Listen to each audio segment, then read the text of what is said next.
Hello dear students, welcome to ASC starter. मैं आपको इस वीडियो में क्लास 7 का इंग्लिश का जो मिड टर्म का मॉर्निंग शिफ्ट वाले बच्चों का पेपर हुआ था, तो इसके कुछ आंसर्स यहाँ पे आपको बता रहा हूँ। जो बच्चे इवनिंग वाले हैं वो इसकी प्रैक्टिस कर सकते हैं, मॉर्निंग वाले अपने आंसर मैच कर सकते हैं। देखिए, पहले नंबर पर जो आपके एग्ज़ाम में पैसेज आई थी, आपको इसे पढ़कर आंसर देने थे। ये पैसेज जो मैंगो के रिगार्डिंग थी कि mango is one of the most loved fruit in the world. ठीक है, मैंगो जो है ना सबसे ज़्यादा पसंद किया जाने वाला संसार में एक फ्रूट है। ठीक है, तो इसके आंसर बता रहा हूँ मैं, पूरा नहीं बताऊँगा। ठीक है, आंसर से सुनो। ये कह रहा है किंग ऑफ फ्रूट किस मैंगो को कहा जाता है, क्यों कहा जाता है, तो आपको ये ढूंढना था कि क्यों कहा जाता है। तो देखो, ये इसलिए कहा जाता है क्योंकि ये टेस्टी है, इसकी स्मेल बहुत अच्छी है, ठीक है, ये हेल्थी होता है, तो इसलिए। तो इसका आंसर क्या आ जाएगा, यहाँ पर ये पूरा लिख देंगे, बी आंसर आएगा। ठीक है, फिर ये कह रहा है कि what does vitamin A in mangoes help us, ये हेल्प विद, तो मैंगो हमें ना विटामिन ए भी देता है, तो वो किस चीज़ में मदद करता है। वैसे तो पता है, मैं आँखों की रोशनी अच्छा करता है, फिर भी हमें पैसे में ढूंढना था। ये लिखा mango are rich in vitamin A which is good for eyesight, लिखा है। तो आप यहाँ पे आई साइट वाले पे टिक कर देंगे, तो दूसरे का आंसर ए आ गया। फिर कह रहे स्मेल का यहाँ पर पैसेज में क्या मतलब है। देखो, यहाँ पे जो स्मेल है ना, ये प्लीजेंट स्मेल है, मतलब अच्छी खुशबू है। ठीक है, स्मेल ये खुशबू वाला है, तो खुशबू के लिए कौन सा वर्ड यूज़ होता है, एरोमा यूज़ होता है। ठीक है, तो सेंट भी देखे होंगे अपने, सुने हो तो चलो कोई बात नहीं। फिर ये कह रहा है which of the following states grows mangoes in large number, बताओ कौन सा स्टेट में सबसे ज़्यादा मैंगो उगाए जाते हैं। तो यहाँ पर देखो, सबसे ज़्यादा मैंगो कहाँ का उगता है, महाराष्ट्र में, यूपी में और आंध्र प्रदेश में। तो यहाँ पर कौन सा लिखा है, महाराष्ट्र लिखा और कोई लिखा ही नहीं, तो बी आंसर आ गया। फिर नेक्स्ट है, कह रहे ट्रू है फॉल्स है। कह रहे थाईलैंड जो है ना पूरे वर्ल्ड में सबसे ज़्यादा मैंगो को उगाता है, तो चेक करो। देखो, यहाँ लिखा इंडिया उगाता है सबसे ज़्यादा, लिखा ना इंडिया, पूरी लाइन ढूंढ के लिखनी है आपको, ये पूरी लाइन देखो। ये लिखा largest producer in the mango, ये लिखा ना, यहाँ इंडिया लिखा है, यहाँ पे क्या लिखा थाईलैंड, तो इसका मतलब ये फॉल्स है। ठीक है, पैसेज में से ढूंढ के करना। ये कह रहे दो आपको प्रकार बताने आम के, तो ढूंढो दो टाइप कौन से, ये लाइन ढूंढनी है। अगर जिसको इंग्लिश नहीं आती ना, तो ढूंढो यहाँ पे कहाँ पे लिखा है। देखो, ये लिखा टाइप, लिखा है, तो दो टाइप देखो, बहुत सारे बता रखे हैं मैंगो के प्रकार, एल्फोंसो, केसर, दशहरी, चौसा। देखो कितने सारे नाम दे रखे हैं, तो आप कोई से भी एक लिख सकते हो, दो लिख सकते हो, क्योंकि एक पूछा था, नहीं दो पूछे थे तो। ठीक है, तो चौसा लिख दो, जो भी आप लिखना चाहो दो लिख दो। ठीक है, फिर नेक्स्ट है, फिर पैसेज आई है। अब इसके आंसर देखो, तो यहाँ पर ये जो पैसेज है ना, ये मोनूमेंट्स के रिगार्डिंग है।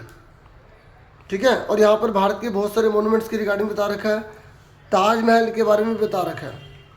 ठीक है, यहाँ पर दिल्ली की कुतुब मीनार, चार मीनार के बारे में, हैदराबाद की जो उसके बारे में भी बता रखा है। तो पढ़ने के बाद आपको क्वेश्चन करने हैं। पहला बोला गया है कि जो फोर्ट्स हैं वो किसका प्रतीक माने गए थे। जो किले होते हैं ना, किले, वो किसका प्रतीक होते हैं। तो यहाँ पर फोर्ट्स ढूंढो, कहाँ लिखा है, ये लिखा, तो ये ढूंढो इसमें से कौन सी लाइन है जो इसके अंदर लिखी हो। ये लिखा ब्रेवरी एंड पावर, ये लिखा फोर्ट्स, यहाँ पर भी लिखा फोर्ट्स, ये रहा फोर्ट्स।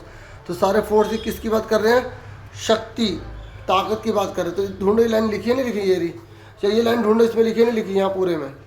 तो जो आपको क्वेश्चन में दिख रहा है वो लाइन इसमें से कहाँ लिखी है, उस पर आपको टिक करना, अगर हिंदी आप नहीं पढ़ पा रहे तो। वैसे हिंदी आनी चाहिए, अब 7th क्लास में, 8th में आने वाले हो। ताजमहल जो है ना, ताजमहल यहाँ पर लिखा बिल्ट किसने बनाया था। तो देखो, वैसे तो बच्चे को पता है, नहीं पता तो यहाँ देखो बिल्ट, ये लिखा, ये लिखा ताजमहल किसने बनाया, ये रहा एम्परर शाहजहां ने, तो शाहजहां इसका आंसर आ गया। फिर इन नेक्स्ट कह रहा है what do tourist learn from monuments, monument से जो टूरिस्ट हैं वो क्या सीखते हैं। तो यहाँ पर आपको ढूंढना है, मोनूमेंट्स के रिगार्डिंग ढूंढो। ये लिखा हेल्प करता है, लर्न करता है, और मोनूमेंट्स का ढूंढो, ये लिखा पास्ट के बारे में बताता है। ठीक है, तो अब देखो इसमें से कौन सा लग रहा है, पास्ट तो हिस्ट्री बोलते हैं ना, हिस्ट्री। देखो कुछ चीज़ें मिलती जुलती आएंगी, यहाँ पे लिखा है पास्ट। ठीक है, तो ये लिखा हिस्टोरिकल, तो इससे जुड़ा हुआ मिल रहा है ना, तो आप इसके आसपास देखो, ये लिखा है, तो आपको इससे मिलता जुलता वर्ड ढूंढना है, कहाँ है लिखा, ये रहा हिस्ट्री। ठीक है, देखो यहाँ पे मोनूमेंट्स है, इससे मिलता जुलता यहाँ पे हिस्ट्री के बारे में, और आपको ढूंढना है यहाँ पर, तो कौन सा मिल रहा है, ये वाला मिल रहा है। ठीक है, तो इसका आंसर क्या आएगा, सी आएगा, इसका क्या आएगा, ए आएगा। ठीक है, तो मैंने गोले मार दिए हैं, आप समझ लेना यहाँ पे।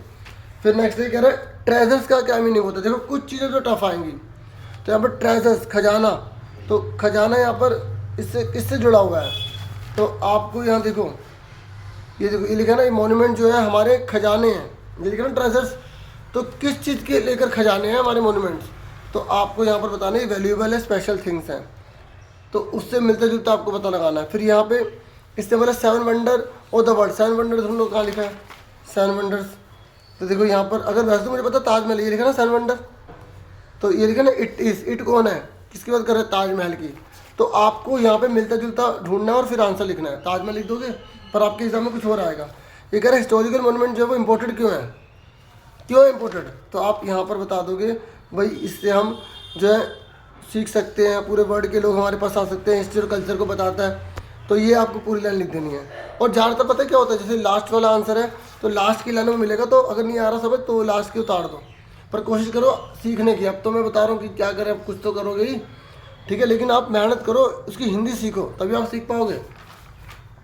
फिर स्टोरी राइटिंग है, देखो स्टोरी राइटिंग में क्या होता है कि यहाँ पे आपको जो है ना सब्जेक्ट डाल देने हैं, अगर आप खुद नहीं बना पाते, जैसे an elephant goes daily to a lake, an elephant who goes या हु लगा दो जो जाता था लेक पे जाता था, फिर यहाँ पे इट लिख दो, शी लिख दो, अगर लड़की है तो जानवर तो ही लिख दो। आपको इस तरीके से ही शी इट नेम वगैरह लिख के सेंटेंस पूरे कर देने। अगर आप इंग्लिश ये स्टोरी खुद नहीं बना पाते तो सुन लो, यहाँ पर आपको बीच बीच में क्या लिख देना है, ही शी इट नेम, इस तरीके से चीज़ों को यूज़ करके सेंटेंस बनाने हैं। वैसे तो थोड़ी अलग बनेगी, हो सकता है आपकी पूरी गलत भी हो जाए। अब जिसको इंग्लिश नहीं आती उसके लिए बता रहा हूँ, जिसको आते वो तो पढ़ के बना देगा कि क्या क्या कहानी थी। और अगर कोई कहानी नहीं आती तो आपने जो कहानी पढ़ी है उसके अकॉर्डिंग यूज़ करके सेंटेंस बना देना। ये नहीं करने तो ये कर सकते हो। फिर उसके बाद चौथे नंबर पर आपको टाइगर वाला दिया गया यहाँ पे, अब वैल्यू ट्रीज बुक्स, ठीक है, मॉर्निंग वॉक, ठीक है, डिसिप्लिन, ये सारे भी एक बार पढ़ लेना, देख लेना। योगा ये आपको बना बना के लिखना अपने आप, कुछ भी है छोड़ के मत आना। फिर उसके बाद ग्रामर पर देख लो, ग्रामर सीख लो। देखो ये रिपोर्टिंग स्पीच है, बहुत ईजी आएगी। जब फुल स्टॉप लिखा है और सैड लिखा है तो सैड ही रहेगा। मैंने रिपोर्टिंग स्पीच की वीडियो बोली थी, देख लेना, जिन्होंने देखी होगी फ़ायदा होगा। शी सैड, इसकी जगह इन्वर्टेड कोमा की जगह दैट लग जाएगा।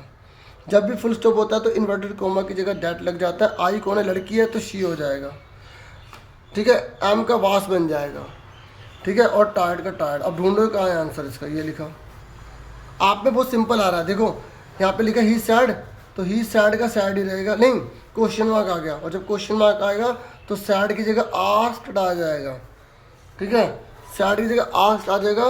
फिर कैन बाद में लगाएंगे, जब हेल्पिंग वर्ब पहले होती है ना तो वहाँ पे इफ़ लगाते हैं। अब 1 मिनट में समझ तो नहीं आएगा लेकिन कोशिश कर रहा हूँ। इफ़ आई कौन है, लड़का, तो ही लगा देंगे।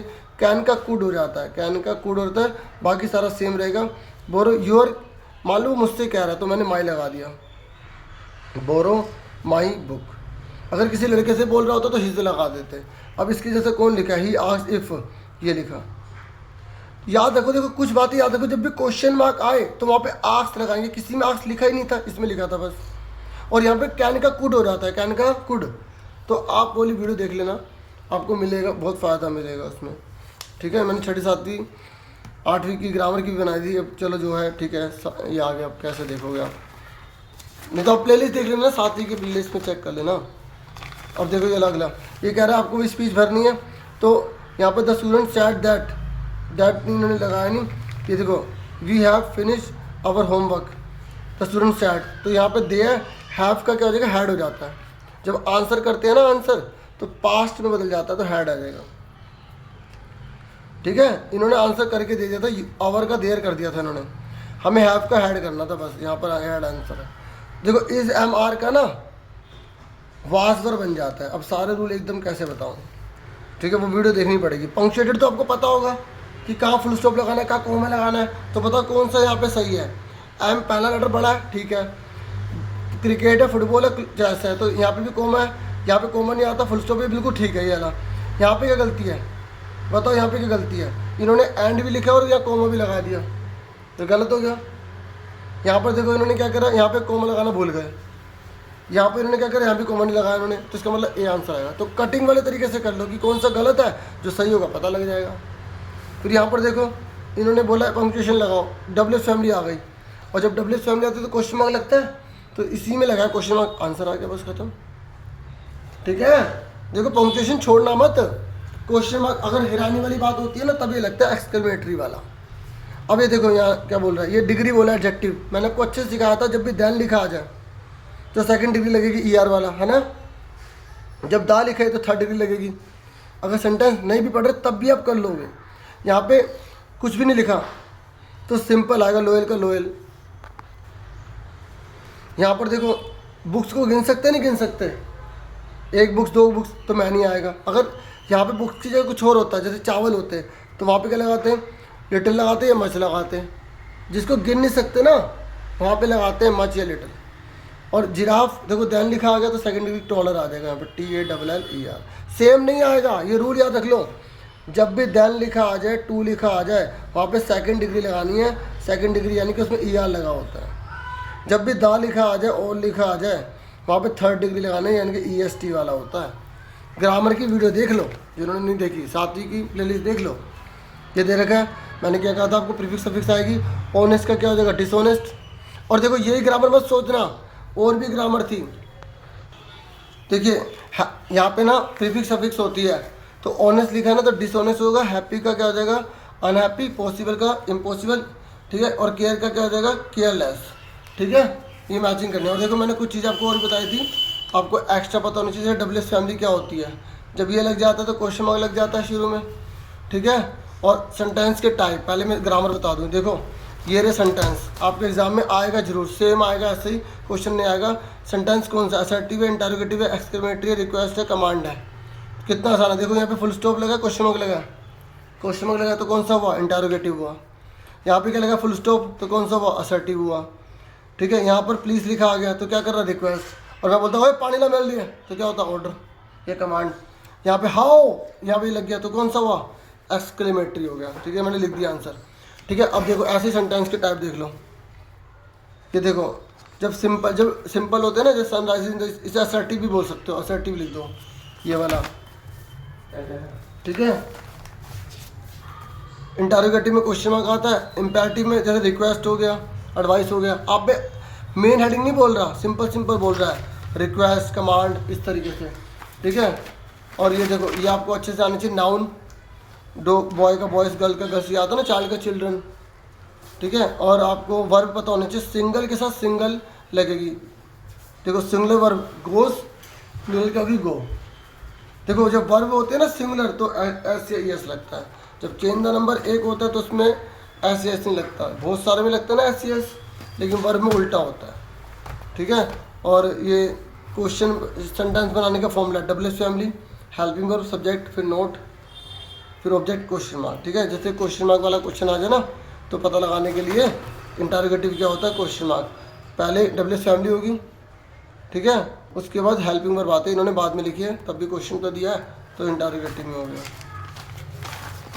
ठीक है। फिर हेल्पिंग वर्ब, ये सारी हेल्पिंग वर्ब होती है बच्चों, ठीक है। और ये सब्जेक्ट, ऑब्जेक्ट, पोजेसिव, ये नरेशन में काम आता है, नरेशन में, ठीक है। और सेंटेंस के टाइप तो मैंने आपको मेन तो बता ही दिए हैं, ठीक है। और आप में क्लोज आ सकते हैं, क्लोज इफ़ लगाने वाली, तो बस आपको इफ़ जोड़ देना होता है। जैसे ये लिखा आ गया ना, walk fast, you shall catch, बस तो यहाँ पे इसके आगे if you walk fast, if you लगा के बाकी सेम उतार देना। अगर इफ़ लगाने के लिए आ जाए आपके क्वेश्चन एग्जाम में, अपोजिट वर्ड आ सकता है आप में, थोड़ा सा चेंज तो करेगा, तो डर्टी का क्लीन लिख देना, ठीक है। रिपोर्ट स्पीच तो मैंने कहा आपको वीडियो देखनी पड़ेगी। एडजेक्टिव मैंने आपको बता दिया, ए लगाना तो कब देन लगाना है, टू लगाएगा तो सेकंड डिग्री, और ये आएगा तो थर्ड डिग्री, हाँ है ना, बहुत बार बता दी मैंने, ठीक है। और प्रीफिक्स सफिक्स मैंने आपको बता दिया, ठीक है। प्रीफिक्स आगे लगते हैं, सफिक्स पीछे लगते हैं, हाँ है ना। आपके एग्जाम में पोएट्री डिवाइस भी है, पता है कहाँ पर आएगी, पोएम में आएगी, पोएम में, ठीक है। तो पोएट्री डिवाइस आपको बतानी पड़ेगी। और आपके कोर्स में खाली ये वाली है सिमिले।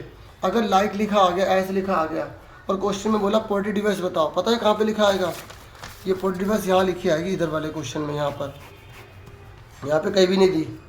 अगर ये पोएम है ना, यहाँ पे कहीं भी लिखा गया पोएट्री डिवाइस, तो आप यहाँ पे सिमिलर वाली देख लेना। और एलिट्रेशन कौन सी होती है, जब पहला अल्फ़ाबेट सेम होता है, एफ एफ आ रहा तो एलिट्रेशन होगा, ठीक है।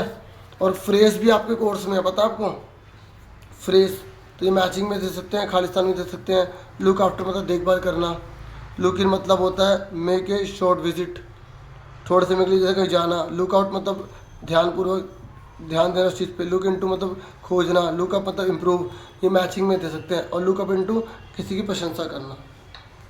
तो आप ये वाले एक बार पढ़ लेना। वीडियो है तो वीडियो में तो आप बार बार सुन ही सकते हो, यही फ़ायदा होता है वीडियो का, है ना। तो देखो बाकी है आपकी बुक में से पैसेज कोई सी भी दे सकते हैं, आपको इसे पढ़कर इसके अंदर से आंसर ढूंढ के लिखने हैं, छोड़ के मत आना, ठीक है। सुन रहे हो, ध्यान से करना। और जो नहीं पता लग रहा कुछ भी कुछ लिख के आना, ट्रू फॉल्स है लिख के आना जरूर, ठीक है। ये फिर आपकी बुक में से चेंज आएगी, पढ़ के आपको आंसर देने हैं, ठीक है। और आपने क्वेश्चन याद किए तो वही भी आप लिख सकते हो जो आपको याद है। देखो 5 क्वेश्चन आएंगे, 4 करने होंगे, तो कोई भी क्वेश्चन है छोड़ के मत आना, जो आपको पता है उसके बारे में लिख के आना। इतना ही था इस वीडियो में। वीडियो को लाइक, चैनल को सब्सक्राइब करें। Thank you for watching and listening. Take care student.